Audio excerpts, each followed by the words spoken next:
You ask Tiger to solve. This deals with linear equations with one unknown. The final result is x equals -1/2. Let's solve it step by step. Simplify the expression. Expand the parentheses. Group like terms. Simplify the arithmetic.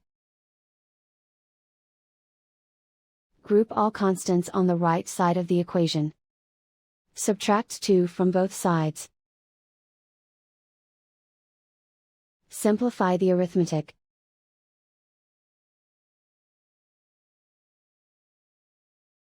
Isolate the x.